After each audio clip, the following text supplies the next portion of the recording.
கர்த்தருடைய வார்த்தை நேராக போவோம். கலாத்தியர் 6ஆம் அதிகாரம் 7ஆம் வசனம். மோசம் போகாதிருங்கள், தேவன் தம்மை பரியாசம் பண்ண ஒட்டார், மனுஷன் எதை விதைக்கிறானோ அதையே அறுப்பான். பல வாரங்களாக விசுவாசிகளின் பொருளாதார ஆசீர்வாதம் என்ற தலைப்பின் கீழாக பார்த்து கொண்டு வருகிறோம். ஆசீர்வாதத்திற்கு தடையாக இருக்கின்ற பல காரணிகளை நாம் தியானித்து கொண்டு வருகிறோம். அதில் 4 காரியங்கள் படித்து இப்பொழுது 5வது காரியத்தை தியானித்து கொண்டிருக்கிறோம். அது என்னவென்றால் சீட் ஆஃபரிங், அதாவது தசமபாக விசுவாச விதை என்று சொல்லி நாம் பார்த்து கொண்டு வருகிறோம். தசமபாகம் பற்றி நாம் அதிகமாக அநேக வருடங்களுக்கு முன்பாகலாம் சபையில் போதித்திருக்கிறோம். ஏதோ கொஞ்சம்லாம் பேசியிருக்கிறோம். ஆனால் இப்பொழுது என்னதை பேசிட்டு வரோம் என்றால், கொடுக்கும்போது நம்முடைய மனநிலை எப்படிப்பட்டதாக இருக்க வேண்டும் என்பதை பற்றி தான் தியானிக்க ஆரம்பித்திருக்கிறோம். அதை கொடுக்கும்போது நம்முடைய உள்ளம் எப்படிப்பட்டதாக இருக்க வேண்டும். ஏதோ தசமம் பாகன்னு சொன்ன உடனே பாஸ்ட்டுக்கு தேவை, ஊழியத்துக்கு தேவை, சபைக்கு தேவை, வாடகை கட்டுறதுக்கு தேவை, பில்டிங் கட்டுறதுக்கு தேவை, இடம் வாங்கிறதுக்கு தேவை என்ற அந்த மனநிலை நமக்கு இருக்கக்கூடாது. முதலாவது, இது என்னுடைய எதிர்காலத்துக்காக விதைக்கின்ற ஒரு விதை, என்னுடைய வாழ்வுக்காக, என்னுடைய குடும்ப வாழ்வுக்காக, என் பிள்ளைகளின் வாழ்வுக்காக விதைக்கின்ற ஒரு விதை என்கின்ற ஒரு வெளிச்சம் உண்டாகும். 2வது, கர்த்தருக்காக, இது கர்த்தருக்குரியது என்கின்ற எண்ணம் நமக்கு இருக்க வேண்டும் என்பதை பற்றி தான் நம்ம பார்க்க ஆரம்பித்தோம். நம்முடைய பொருளாதார பிரச்சனைக்கு கர்த்தர் காரணர் கிடையாது. மனதில் நல்லா பதிய வைத்து கொள்ள வேண்டும். ஏன் இதை சொல்கிறோம் என்றால், இன்றைக்கி இருக்கிற கஷ்டத்துக்கெல்லாம் நம்ம பொதுவாக கடவுளை குறை சொல்லிட்டு இருக்கிறோம். கடவுள் தாங்க என்னை இப்படி கஷ்டப்படுத்திட்டு இருக்கிறாரு, என்னை இப்படி அவதிப்படுத்திட்டு இருக்கிறாரு, என்னை இவ்வளோ டிஸ்டர்ப் பண்ணிட்டு இருக்கிறார் என்றெல்லாம் அநேகர் கர்த்தரை குறை சொல்லிட்டு இருக்கிறார்கள். கிடையாது. அதற்கான வழிகளை தேவன் ஏராளமாக வேதத்தில் வைத்திருக்கிறார். பொருளாதார முன்னேற்றத்திற்கு, பொருளாதார வாழ்வுக்கு ஏராளமான வழிகளை கர்த்தர் வச்சிருக்கிறார். அது மட்டும் இல்லை, ஏதோ வாழ்ந்தால் போதும், எப்படியோ வாழ்ந்தால் போதும் என்பதற்காகவும் தேவன் நம்மை இந்த உலகத்தில் அழைக்கவில்லை. தேவன் விரும்புவது போல நம்முடைய வாழ்க்கை இருக்க வேண்டும் என்பது கர்த்தருடைய திட்டமாக இருக்குது. நல்லா புரிஞ்சுக்கணும். ஏதோ வாழ்ந்தால் போதும், ஏதோ இருந்தால் போதும், அப்படி கிடையாது. இந்த பூமியில் தேவன் நோக்கம் நிறைவேறுவதற்காக நன்றாக இருக்க வேண்டும். அநேக நேரத்தில் பரலோகம் போனால் போதும் என்ற மனநிலையில் அநேகர் வாழ்ந்துட்டு இருக்கிறாங்க. ரட்சிக்கப்பட்டால் போதும், ரட்சிக்கப்பட்டால் அடுத்தது பரலோகம் தான் என்ற ஒரு மனநிலையும் அநேக கிறிஸ்தவர் உடையவர்களாக இருக்கிறார்கள். ஆனால் நம்ம நிச்சயம் பரலோகத்துக்கு போகிறது என்பது உறுதி. ஆனால் இந்த பூமியிலே கடவுள் நமக்காக வைத்திருக்கின்ற ஒரு வாழ்வு இருக்குது. அந்த வாழ்வை நாம் சிறப்பாக வாழ வேண்டும் என்பது கர்த்தருடைய திட்டமாக இருக்கிறது. இதற்காக தான் கர்த்தராகிய கிறிஸ்து இயேசு இந்த உலகத்தில் மரித்தார். அதாவது நம்ம பரலோகத்துக்கு போவதான் கடவுளை திட்டம் என்பதற்காக மரிக்கலை.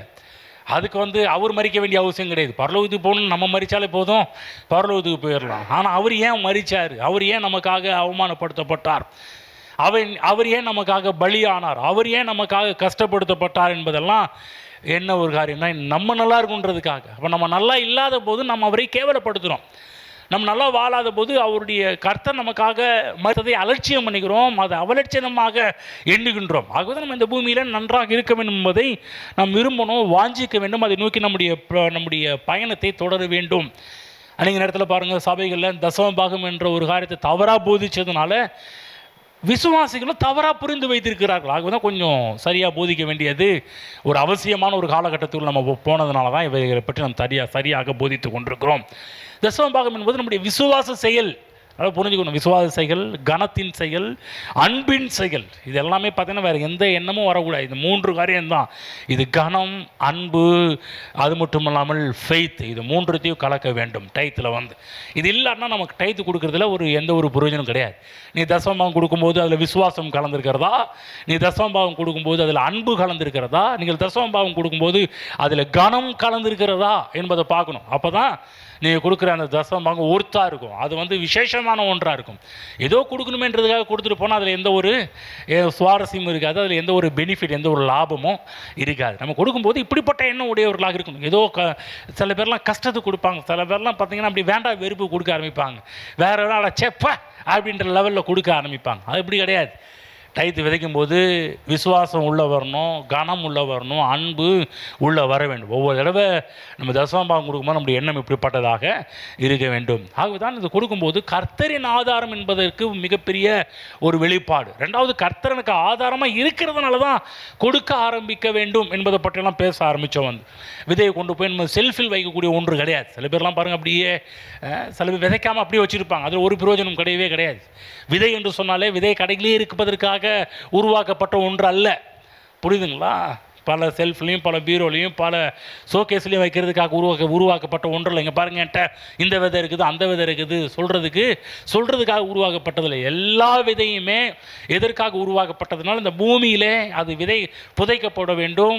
புதைக்கப்பட்ட பிற்பாடு அது விளைந்து மிகப்பெரிய விளைச்சலை உண்டாக்க வேண்டும் என்பதுதான் தேவனுடைய திட்டமாக இருக்கிறது. தேவன் எல்லாருக்குமே விதையை கொடுத்துருக்கிறாரு. ஆனால் என்ன நடந்துச்சுன்னா, எல்லாரும் விதையை சாப்பிட்டதுனால இப்போ கையேந்திக்கிட்டு இருக்கிறாங்க. அது மட்டும் இல்லை, விதையை வந்து சாப்பிட்றதுக்காக கிடையாதுங்க, விதையை விதைக்கிறதுக்காக கருத்தில் கொடுத்துருக்கிறார். அன்றைக்கு நேரத்தில் விசுவாசிங்க பண்ணுற ஒரு முட்டாள்தனம் என்னவென்றால், அந்த விதையை எடுத்து சாப்பிட்றாங்க. அதனால் பாருங்கள், ஒரு எதிர்காலம் இல்லை, ஒரு விளைச்சல் உண்டாக மாட்டேங்குது, ஒரு அறுவடை உண்டாக மாட்டேங்குது, ஒரு கையேந்தி வாழ்கிற ஒரு நிலைமை தான் உண்டாக ஆரம்பிக்கின்றது. ஆகவே தான் கவனிக்கணும், எப்போல்லாம் கொஞ்சம் கஷ்டகாலம் பிரச்சனை காலம் உருவாகுதோ அப்போ விதையை நம்ம என்ன பண்ணணும் என்பதை சற்று யோசித்து பார்க்க வேண்டும். இந்த இடத்துல பார்க்குறோம், விதவை எலியா, இந்த காரியத்தை பற்றி தான் பார்த்துருக்கிறோம். தேவன் வந்து எலியாவை விதவின் வீட்டுக்கு அனுப்புனார். எதற்காக விதவின் வீட்டுக்கு அனுப்புனார்? கேரித்தாற்று ஆறு வற்றினபடினால் அந்த இடத்துல பார்த்தீங்கன்னா கர்த்தர் வந்து விதவை வீட்டுக்கு அனுப்புனார். தேவன் எலியாவை போஷிக்கிறது ஒரு விதவை கூட தேவை கிடையாது. ஒரு காக்காவை அனுப்பின ஒரு நரியை கூட அனுப்பியிருப்பார். இதெல்லாம் பாருங்கள், பிடிங்க தினம்னு என்ன முடியுதோ அதெல்லாம் தேவன் என்ன பண்ணியிருப்பார், அனுப்பியிருப்பார். வந்து கவனிக்கணும். இப்போ கவனிச்சிங்கன்னா, எலியாவுக்கு விதவை தேவை கிடையாது, விதவைக்கு தான் எலியா தேவை. ஆகவே தான் கர்த்தர் எலியாவை அங்கே அனுப்புனார். இது அந்த சப்ஜெக்ட்லாம் படிக்கும்போது வேறு மாதிரி தோணும். வந்து நீங்கள் புரியாமல் படிச்சிங்கன்னா வேறு மாதிரி தான் தோணும். ஆனால் புரிஞ்சு படிச்சிங்கன்னா எலியாவுக்கு தேவை கிடையாது. எலியாவுக்கு கேரித்தாற்றங்களில் காகங்களால் போஷித்த தேவன் இன்னொரு காகத்தை உண்டாக்குவார். இல்லை வேறு எந்த அனிமல்ஸை வேணாலும் கடவுள் உருவாக்கி தேவன் எலியாவுக்கு தேவைகளை சந்திக்க போதுமானவராக இருக்கிறார். கடைசி மாவு எண்ணெயையும் அந்த கடைசி மாவுக்கு எண்ணெயையும் பிடுங்கி சாப்பிட்றதுக்காக கர்த்தர் அனுப்பவில்லை. தேவன் விதவையினுடைய விசுவாசத்தை தூண்டி எழுப்பதான் எலியாவை கர்த்தர் அந்த வீட்டுக்கு அனுப்பியிருக்கிறாரு. வேற ஒன்றும் இல்லை. எலியா சாப்பிட்றதுக்காக கர்த்தர் விதவை வீட்டுக்கு அனுப்பல. அந்த விதவை காலாகாலமாக சாப்பிட்றதுக்கு தான் தேவன் எலியாவை அந்த வீட்டிற்கு அனுப்பினார். கிட்டத்தட்ட 30 இந்த விசுவாச பிரமாணங்களிலே விதைப்பருப்பு என்ற பிரமாணத்தில் 30 காரியத்தை பார்க்க ஆரம்பித்தோம். இப்பொழுது 31வது காரியத்தை நம்ம பார்க்க போகின்றோம். எல்லாரும் படிங்க பார்க்கலாம். 31 என்னன்னு படிங்க பார்க்கலாம்.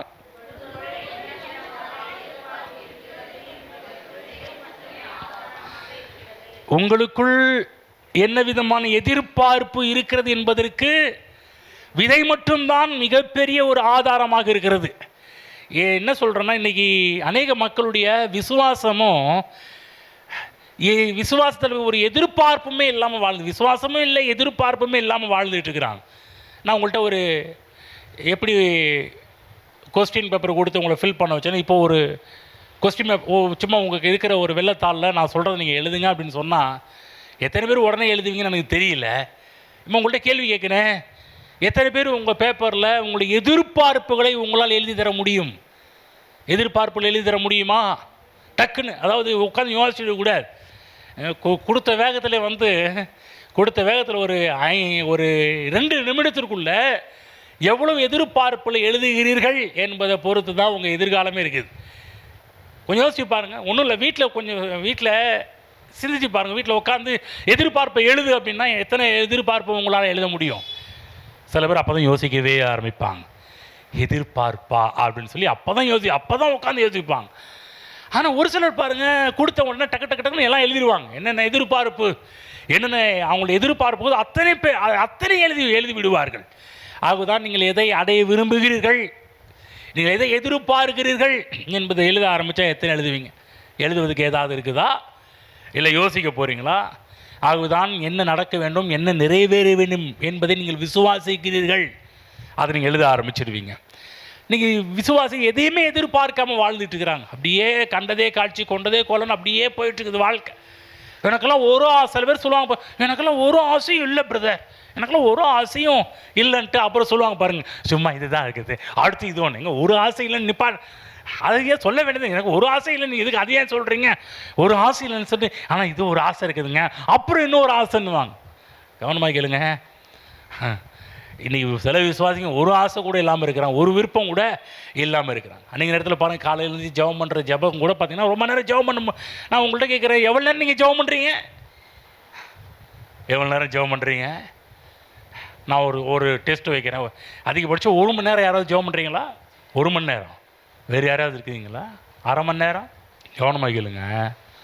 அன்றைக்கி நேரத்தில் நம்ம எப்படி வாழ்கிறோன்னா, காலையில் இருந்துச்சு ஒரு 2 நிமிஷம் ஜெபம், அப்போ கொஞ்ச நேரம் பைபிள் படிப்பு, அப்புறமேட்டுக்கு பாருங்கள் தூங்க போகிறதுக்கு முன்னாடி பைபிள் படிக்கிறது கிடையாது, சும்மா ஒரு 2 நிமிஷம் ஜெபம். யோசிச்சு பாருங்க, கிறிஸ்தவ வாழ்க்கை எப்படி இருக்குது? காலையில் சில பேர் 2 நிமிஷம் கூட கிடையாது, 1 நிமிஷம் ஜெபம் பண்ணுவாங்க, அப்புறம் ஆட்டோமேட்டிக்காக ஒரு கேலண்டரில் இருக்கிற ஒரு வசனத்தை படிப்பாங்க. பைபிள் படிச்சிங்களா? பைபிள் படிச்சுங்க. இது எந்த புஸ்தகத்தில் படிச்சிங்க? இல்லைங்க, கேலண்டரில் இன்றைக்குள்ள டேட்டில் இருக்கிற வசனம். நான் கேட்குறேன், அது மட்டும் போதுங்களா? யோசிச்சு பாருங்கள், முன்னாடி கிறிஸ்தவ விசுவாசிகளுடைய நிலைமை அப்படி தான் இருக்குது. யார் நல்லா ஜெபம் பண்ணுறாங்களோ அவங்க அதிக எதிர்பார்ப்பு நிறைய இருக்குதுன்னு அர்த்தம். நிறைய நேரம் ஜெபம் பண்ணுறவங்கள யோசித்து பார்த்தீங்கன்னா எதிர்பார்ப்புகள் நிறையா இருக்கும், ஆசைகள் நிறையா இருக்கும். ஆகவே தான் அதெல்லாம் ஜெபத்தில் வர ஆரம்பிக்கும். ஏன் ஜெபிக்கிறேன்னா, நல்லா கவனிக்கலாம், 1 நிமிஷம் 2 நிமிஷம் இந்த 10 நிமிஷம் ஜெபம் பண்ணுறவங்க இப்போ எதிர்பார்ப்பே இல்லைன்னு அர்த்தம். ஆனால் 1 மணி நேரத்துக்கு மேலே ஜெபம் பண்ணுற எல்லாருக்குமே பார்த்தீங்கன்னா அவர்களுக்குள் எதிர்பார்ப்புகள் நிறைய இருக்குதுன்னு அர்த்தம். நான் கேட்குறேன், நீங்கள் எப்படி? ஆமாங்க பாஸ்டர், நாங்களும் 1 நிமிஷம் ஜெபத்தில் தான் இருக்கிறோம் அப்படின்னா எதிர்பார்ப்பு கம்மியாக இருக்குதுன்னு அர்த்தம். நான் சொல்கிறேன், எதிர்பார்ப்புகளை அதிகமாக்குங்கள், தப்பு கிடையாது. அப்போ இந்த மக்கள் பாருங்க, எதையுமே விசுவாசிக்காமல் வாழ்ந்துட்டு இருக்கிறாங்க. விசுவாசிச்சா ஜெபத்தை நீங்கள் நிறுத்த 1 மணி நேரத்தை நிறுத்த முடியாது. அவங்களால தொடர்ச்சியாக ஜெபம் பண்ணிகிட்டே இருப்பாங்க, அவங்களால ஸ்டாப் பண்ணவே முடியாது. பைபிள் படிக்காதீங்கன்னு சொன்னால் பைபிள் படிக்க நிறுத்தவே முடியாது. நீ ஆலயத்துக்கு போகிறது ஸ்டாப் பண்ணி அவங்களால அவங்க நிறுத்தவே முடியாது, அவங்க பாட்டு போயிட்டே இருப்பாங்க. அதுதான் தேவன் மலைகளை பெருக்கக்கூடிய விசுவாசத்தை கர்த்தர் இங்கே இருக்கிற ஒவ்வொருவருக்குள்ளாகவும் தேவன் கர்த்தர் கொடுத்திருக்கிறார். ஆகவே போதும் என்ற நிலைமையில் வாழாதீர்கள், தேவன் வைத்திருக்கின்ற அந்த தரிசனத்தில் அந்த நோக்கத்தில் வாழ ஆரம்பியுங்கள். ஆமென். புரியுதுங்களா? அதுதான் பாருங்கள், இந்த பூமியில் நாம் செய்ய வேண்டிய காரியம் என்று நிறைய இருக்குது. அதை நிறைவேற்றி முடிக்க வேண்டும். நம்ம எல்லாவற்றையும் முடிச்சிட்டோமா? எல்லாவற்றையும் முடிப்பது போதும். நம்ம போதும்னு சொன்னால் எல்லாவற்றையும் நிறைவேற்றி முடிச்சிட்டோன்னு அர்த்தம். ஆனால் நான் சொல்கிறேன், இன்னும் நான் நிறைவேற்றி முடிக்கல, ஆகவே எனக்கு பத்தாது, இன்னும் எனக்கு வேண்டும். என்றால் தேவனுடைய திட்டங்கள், தேவனுடைய நோக்கங்கள் என்னுடைய வாழ்விலே நிறைய கர்த்தர் வைத்திருக்கிறோம், அதற்காக எனக்கு நிறைய தேவை. அதுதான் மாயமான பக்தி தேவை கிடையாது கிறிஸ்தவங்களுக்கு. நிறைய பேர் பாருங்கள், இது ஒரு போலி பக்தி, போலியான ஒரு தோற்றம், கிறிஸ்தவ தோற்றம், அதெல்லாம் தேவை கிடையாது. பாருங்கள், மாயமான பக்தி தேவை கிடையாது. விசுவாசத்தை அபியாசப்படுத்த வேண்டும். கடவுள் மேலே நமக்குள்ளே இருக்கிற விசுவாசத்தை நடைமுறைப்படுத்த வேண்டும். உள்ளத்தில் எதிர்பார்ப்போடு வாழ வேண்டும். கர்த்தர் என்ன செய்ய போகிறார், கர்த்தர் என்ன பண்ண போகிறாரு, என் வாழ்க்கையில் என்ன பண்ண போகிறாரு, என் குடும்பத்தில் என்ன பண்ண போகிறாரு, திருச்சியில் என்ன பண்ண போகிறாரு, இந்த சேலம் பட்டணத்தில் என்ன பண்ண போகிறார், என்னுடைய தமிழ்நாட்டில் என்ன பண்ண போகிறார், இந்தியாவில் என்ன பண்ண போகிறார் என்கிற எதிர்பார்ப்புகள் நமக்குள்ளாக அதிகமாக இருக்க வேண்டும். ஆமென். அப்போ விசுவாசம் எல்லாமே அந்த விதையில் தான் இருக்குது. அதை சொல்லணும் இல்லையா? என்ன விதமான எதிர்பார்ப்பு இருக்கிறது என்பதற்கு விதை மட்டுமே ஆதாரமாக இருக்குது. சில பேர் சொன்னால் யாரு கண்டா அப்படின்னு வாங்க. மக்களை கணக்கு போகிறதுல கரெக்டாக இருப்பாங்க பாருங்கள். சில பேர்லாம் ஒரு முதல் தேதியிலேருந்து கடைசி தேதி வரையிலுமே நல்லா கணக்கு போடுற ஆளாக இருப்பாங்க. நான் சொல்கிற விதை தான் நமக்கு மிகப்பெரிய ஒரு ஆதாரம். சும்மா கணக்கு போகிறதுல கிடையாது, விதையில் தான் இருக்குது. என்றைக்கு விதைக்க ஆரம்பிக்குமோ அன்றைக்கி மிகப்பெரிய அறுவடை உண்டாக ஆரம்பிக்கும். படிப்பு என்பது ஒரு விதை தான். கவனமாக கேளுங்க, படிக்கிற பிள்ளைகளுக்கு சொல்கிறேன், படிப்பு என்பது ஒரு விதை. நீங்கள் படிப்பில் உங்கள் விதையை விதைச்சி பாருங்கள். நீங்கள் பாருங்கள், எல்லோரும் டிவி பார்த்துக்கிட்டு இருப்பாங்க, எல்லோரும் செல்ஃபோன் நோண்டிகிட்டு இருப்பாங்க, எல்லோரும் விளையாடிட்டு இருப்பாங்க, எல்லோரும் அங்கங்கே சுற்றிக்கிட்டு இருப்பாங்க, எல்லோரும் அங்கங்கே போயிட்டு இருப்பாங்க. ஆனால் ஒரு படிக்கிற பிள்ளை படிப்பை ஒரு விதையாக நினச்சி விதைக்க ஆரம்பித்தாங்கன்னா, நான் சொல்கிறேன், மிகப்பெரிய ஒரு அறுவடை அவங்க படிப்பில் உண்டாக ஆரம்பிக்கும். நம்ம என்ன பண்ண, படிக்கிற பிள்ளைகளுக்கு பாருங்கள், நம்ம நேரத்தை வீணாக்கிடுறோம். அவங்க விளையாடுறாங்க, அவங்க கேம் ஆடுறாங்க, நம்மளும் கேம் ஆடுறோம். அவங்க விளையாடுறாங்க, நம்ம விளையாடுறோம். அவங்க டிவி பார்க்குறாங்க, நம்ம டிவி பார்த்தா என்ன, நம்ம என்ன பண்ணுறோம், படிப்பில் விதைக்கிறது கிடையாது. நான் சொல்கிறேன், கொஞ்சம் கஷ்டமாக தான், டஃப்பாக தான் இருக்கும். கண்ணீரோடு விதைக்கிறவன் கம்பீரத்தோடு அறுப்பான். படிக்கும்போது கொஞ்சம் கஷ்டமாக தான் இருக்கும், படிக்கும்போது கொஞ்சம் வேதனையாக தான் இருக்கும், படிக்கும்போது உள்ளத்தில் ரொம்ப அதிருப்தி உண்டாகிற மாதிரி தான் இருக்கும். ஆனால் படித்து பாருங்கள், மிகப்பெரிய அந்த விளைச்சலை பார்க்க ஆரம்பிப்போம். அதுதான் பாருங்கள், வியாபாரம் செய்கிறவர்களும் அப்படி தான். வியாபாரத்தில் முதலீடு பண்ணணும், விதைக்கணும். வியாபாரத்தில் பார்த்தீங்கன்னா சும்மா இல்லை, சும்மா ஓடுறது கிடையாது, சும்மா வந்து கடையை திறந்து வைக்கிறது மட்டும் கிடையாது பாருங்கள். அதுக்கு ஏகப்பட்ட காரியத்தை பண்ணினா தான் நல்ல வியாபாரம் நடக்க ஆரம்பிக்கும். குடும்பத்தில் கூட அப்படி தான். குடும்பத்தில் கூட நம்ம நிறைய விதைக்க வேண்டியது இருக்குது. என்ன விதைக்கணும்? குடும்பத்தில் அன்பை விதைக்க வேண்டியது இருக்குது. நிறைய குடும்பம் நல்லா போகணும்னா நான் சொல்கிறேன், அதிகமாக அன்பை விதைக்க வேண்டியது இருக்குது. நம்ம வந்து ஏதோ இல்லைங்க ஞாயிற்றுக்கிழமை அன்பை விதைச்சிங்க, சர்ச்சுக்கு போயிட்டு வந்தோன்னா அதில் ஞாயிற்றுக்கிழமை அன்பை விதைச்சங்க, மற்ற நாள் திங்கக்கிழமை சனிக்கிழமை என்ன பண்ணுனீங்க? நிறைய குடும்பத்தில் பிரச்சனைக்கு ஞாயிற்றுக்கிழமை ஏற்படுற எல்லா பிரச்சனையும் காரணம் என்னன்னா, திங்கக்கிழமையிலும் சனிக்கிழமை நம்ம குடும்பத்தில் கண்டது கிடையாது விதைச்சி விட்ருவோம் பாருங்கள். நான் சொல்கிறேன், ஒவ்வொரு நாளும் குடும்பத்தில் அன்பை விதையுங்கள், பொறுமை விதையுங்க, பாசத்தை விதையுங்க, நேசத்தை விதையுங்கள், இரக்கத்தை விதையுங்கள், மன்னிப்பு விதையுங்கள். நான் சொல்கிறேன் பாருங்க, குடும்பம் நல்லா ஒரு அழகாக போகும். நீங்கள் எதை விதைக்கிறீங்களோ அதை குடும்பத்தில் பெருத்த ஒரு அறுவடை நீங்கள் பார்க்க ஆரம்பிப்பீர்கள். வேற எதுவும் விதைச்சிட்டு இருக்காதீங்க. குடும்பத்தில் சண்டையையும் பகையையும் எரிச்சலையும் கசப்பையும் விதைத்து விடாதீர்கள். அது முக்கியமான அதுக்கு ஆளாக மாறிடக்கூடாது. என்னால் தான் இப்படி ஆச்சுன்ற நிலைமை உருவாகக்கூடாது பாருங்கள். ஒவ்வொரு குடும்பத்திலையும் நாம் எதை விதைக்கிறோம் என்பது ரொம்ப ரொம்ப அவசியமாக இருக்கிறது. ஆமென். உங்கள் குடும்பம் மாறணுமா? விதை விதைச்சா போதும். என்ன விதை? உங்கள் குடும்பத்துக்கு என்ன தேவை? அது தேவையை அறிந்து விதை விதைக்கும் போது நம்முடைய நிலை மாறும். சரியாக விதைச்சா நிலை மாறும். நீங்கள் விதைக்கிறது போல வேறு எதாவது விதைச்சிட்டு நிலை மாறவே மாறாது. அதே போல் வேலையும் திட்டக்கூடாது. நிறைய பேர் வேலையும் விதைக்கிறது கிடையாது. வேலையும் திட்டாதீர்கள். எந்த வேலையை செஞ்சாலும் காலையில் வேலைக்கு போகும்போது திட்டிகிட்டே வேலைக்கு போவாங்க.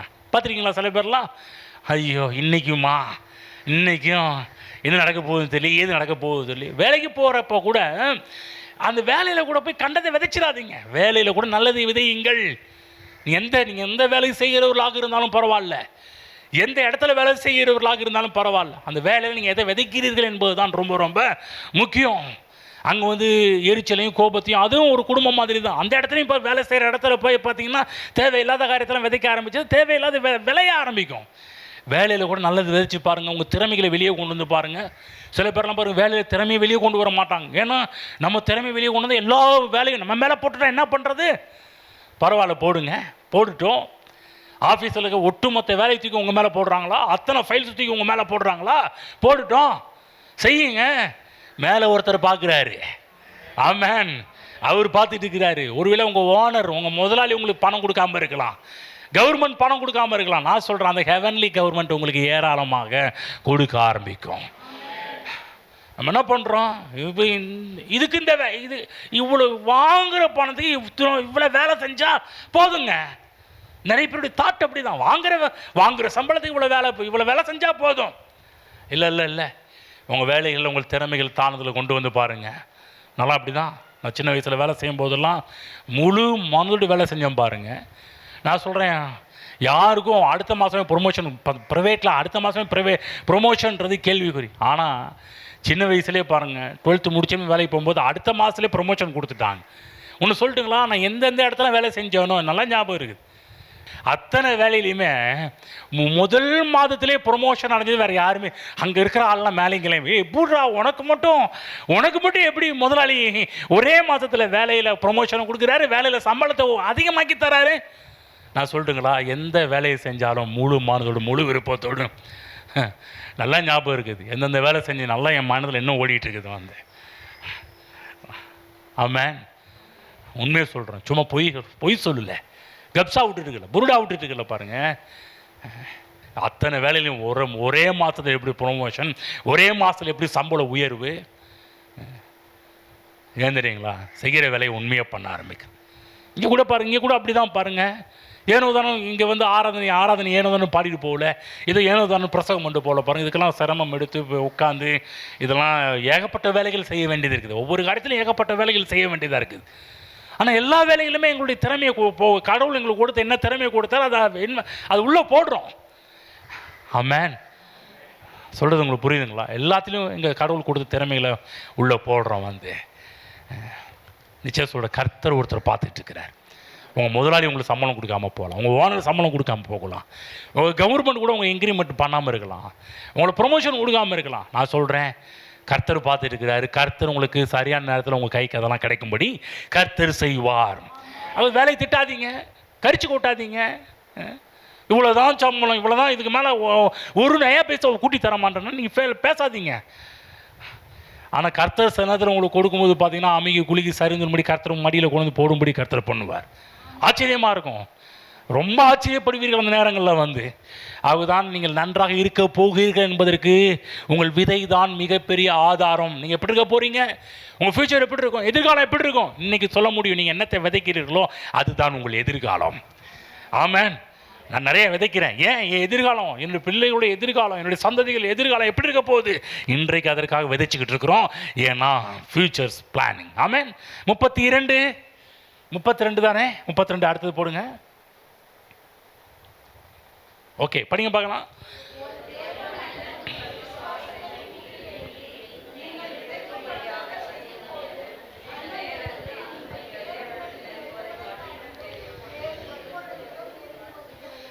கவனிச்சிங்களா? ஒரு தேவ மனிதன் உங்கள் விசுவாசத்தை தூண்டி எழுப்பி நீங்கள் விதைக்கும்படியாக செய்யும் போது அந்த நேரத்தில் நீங்கள் தேவனிடத்தில் நெருங்குவதை காட்டில் வேறு எப்பொழுதிலும் நெருங்குவது கிடையாது. என்னன்னா எலியா அந்த விதவை தான். அங்கே இருந்தால் நிறைய காரியத்தை பார்த்துட்டு வரோம் பாருங்கள். எலியா விதவை தான். எலியா காசு கலெக்ட் பண்ணுறதுக்காக போகல, சாப்பாடு பிச்சைக்காரங்களாம் போய் சாப்பாடு வாங்கிட்டு தனியாக சேர்த்து வச்சு சாப்பிடுவாங்களே, அந்த மாதிரி திருவோடு ஏந்திக்கிட்டு இன்றைக்கி என்னம்மா இருக்குது கொஞ்சம் போடுங்க, வீட்டில் என்ன ஆக்கியிருக்க கொஞ்சம் போடுங்கன்னு சொல்லி அப்படி சொல்கிற ஒரு ஆளாக போகல. அந்த வீட்டுக்கு அவங்கள்ட்ட இருக்கிறத பிடிக்கிட்டு அவங்கள சாகடிக்கிறதுக்காக கிடையாது. எலியா அந்த வீட்டுக்கு போகல. அந்த வீட்டுக்கு எலியா போனார்னா அந்த விதவையை வாழ வைக்கிறதுக்காக போனார். ஆமென். சாகடிக்க கிடையாது, நம்பிக்கை உண்டாகும்படி விசுவாசத்தை தூண்டி எழுப்பும்படி தான் போகிறார். நம்பிக்கை போயிடுச்சு, அவ்வளோதான். அந்த அம்மாவோட நம்பிக்கை என்ன, கொஞ்சம் விறகு பொறுக்கிட்டு அந்த எண்ணெயும் அந்த மாவை எண்ணெயை வச்சு சாப்பிட்டு சாகலாம் என்ற நம்பிக்கை. அவங்க அந்த நம்பிக்கை என்னன்னா சாப்பிட்டு செத்து போயிடலான்ற ஒரு நம்பிக்கை. ஆனால் அங்கே போய் எலியா ஒரு விசுவாசத்தை தூண்டி எழுப்பி விடுகிறார், விசுவாசத்தை தட்டி எழுப்பி விடுறார் பாருங்க. அந்த அம்மாவுடைய ரொட்டியையும் அந்த அம்மாவுடைய எண்ணெயும் பார்த்து அங்கு அந்த அம்மா அதை தான் பார்த்துக்கிட்டு இருந்தாங்க. அதை பார்த்து கொஞ்சம் எண்ணெய் கொஞ்சம் மாவு, அந்த அம்மாவுடைய கண் எல்லாமே அதில் தான் இருந்துச்சு. இப்போ எலியா பார்த்தாரு, அந்த கண்ணை எடுத்து தேவனுடைய வார்த்தையின் மீது பதிக்கும்படியான சில காரியம் சொல்கிறார்.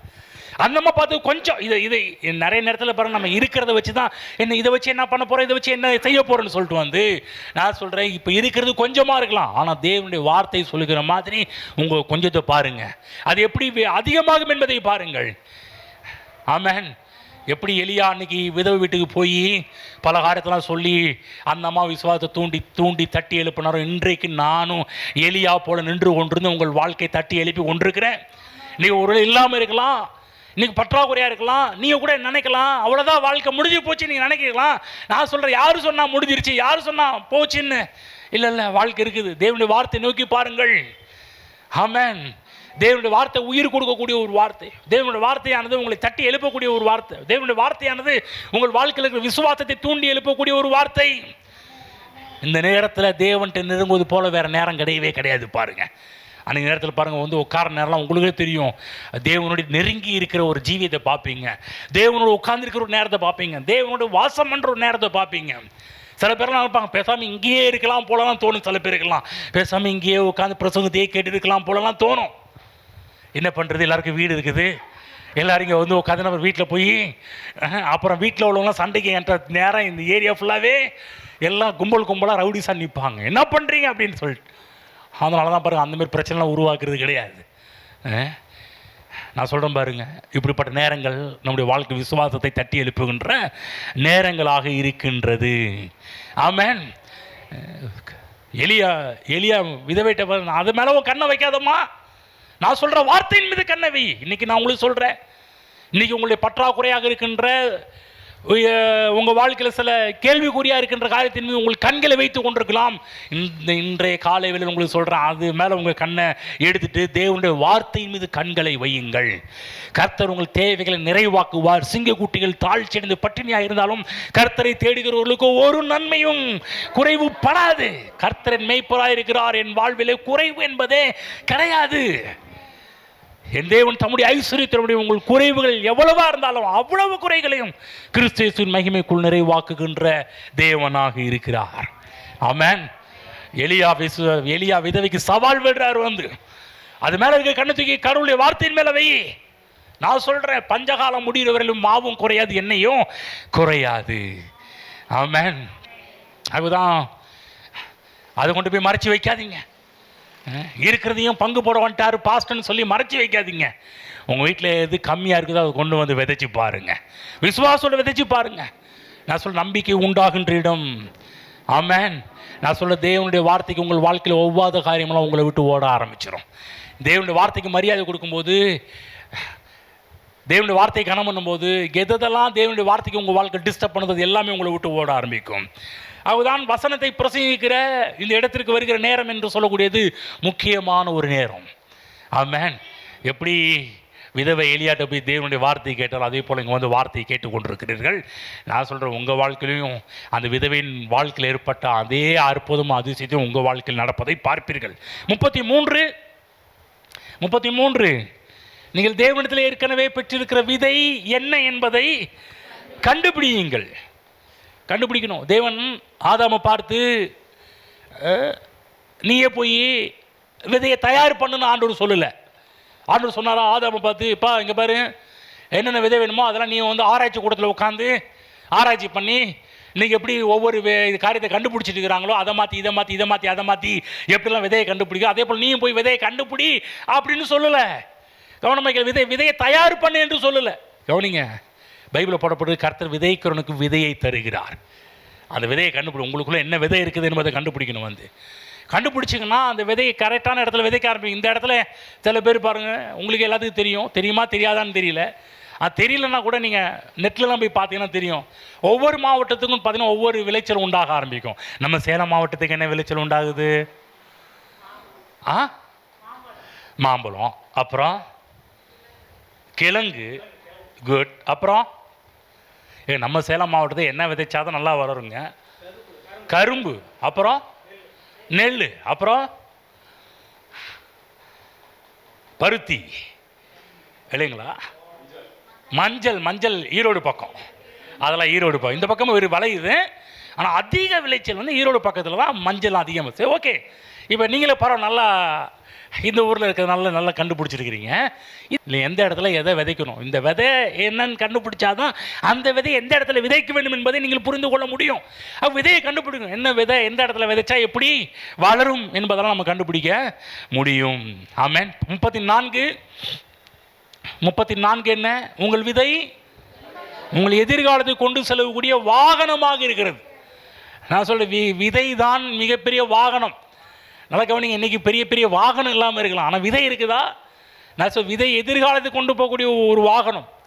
ஒரு ஒரு ஒரு டார்கெட், ஒரு டெஸ்டினியை அடையணும்னா அதுக்கு வந்து பார்த்திங்கன்னா ஒரு வாகனம் தேவைப்படுகின்ற ஒன்றாக இருக்கிறது. வந்து நீங்களாம் பாருங்கள்,